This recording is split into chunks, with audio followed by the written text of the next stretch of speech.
beauty is a kind of a huge part, I think, of what draws and calls us, and certainly what Steve is about. And as I was saying, in only the small time that I've been here, I've already had a deep sense of actually the blessing of the beauty of this place.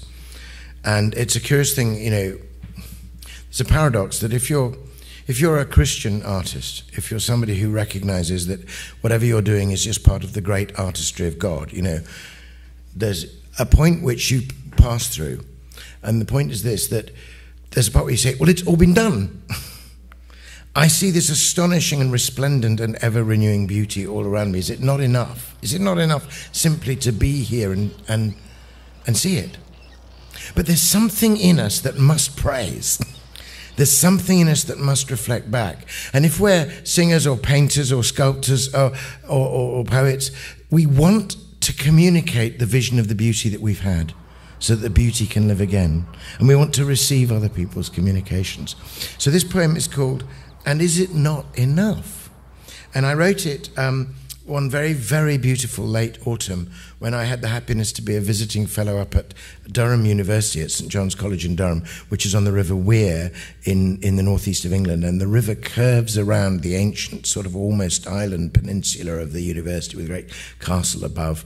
And there are steeply sloping banks and fantastic woods which turn the most extraordinary colours in autumn and then begin to lose their leaves. And autumn is the season I love most. And when I first fell in love with poetry, it was through the Romantic poets, and Shelley's Wild West Wind, Thou Breath of Autumn's Being, and Keats's Season of Mists and Mellow Fruitfulness. So again, not only had God already done it brilliantly, but if you wanted to write a poem about it, like Keats and Shelley had already been there.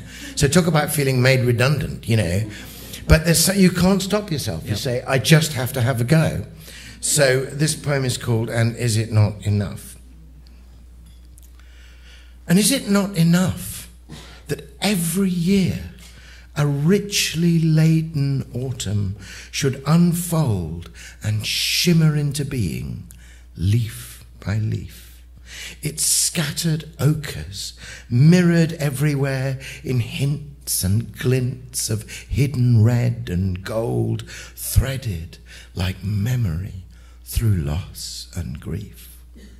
When dusk descends, when branches are unveiled, when roots reach deeper than our minds can feel and ready us for winter with strange calm, that I should see the inner tree revealed and know its beauty as the bright leaves fall, and feel its truth within me as I am.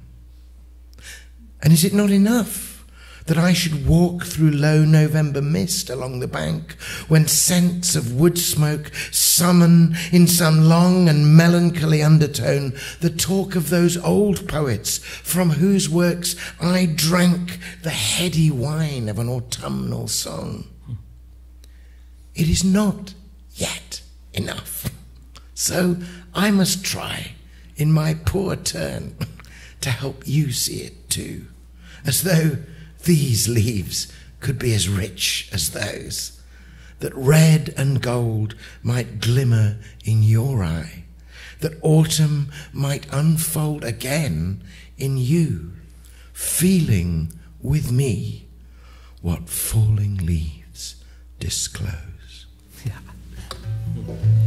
I really wish you could have been here with me the last couple of days, because I've been here a few days early and to do some other stuff, but I've had a chance to walk the forest here many, many times already, and through that golden field into the dark forest. That's quite a transition to go from sort of a hot, sort of golden, what feels like prairie, I'm from the prairies, to suddenly this coolness and this loamy richness and mystery. It's just fantastic. But there's a similar feel to the community that's here too. It's just a beautiful gathering of people, and there's rich story, and there's joy, and there's sadness, and there's all kinds of things going on here that's been really lovely for me. So that's all into this.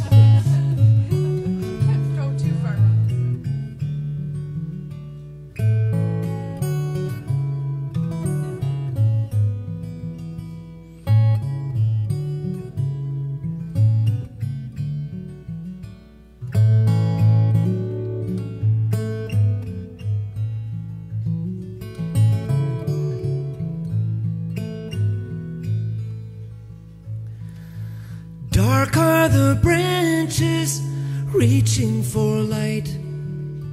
High is the path of the hawk in its flight, turning and gliding and greeting the night. Why do we hunger for beauty so right?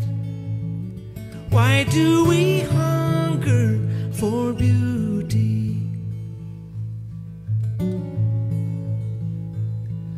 The moon hanging lonely up there in the sky, looking so holy, like a host held up high. And off in the distance there's a train going by. Why does it move us and cause us to sigh? Why do we hunger for beauty?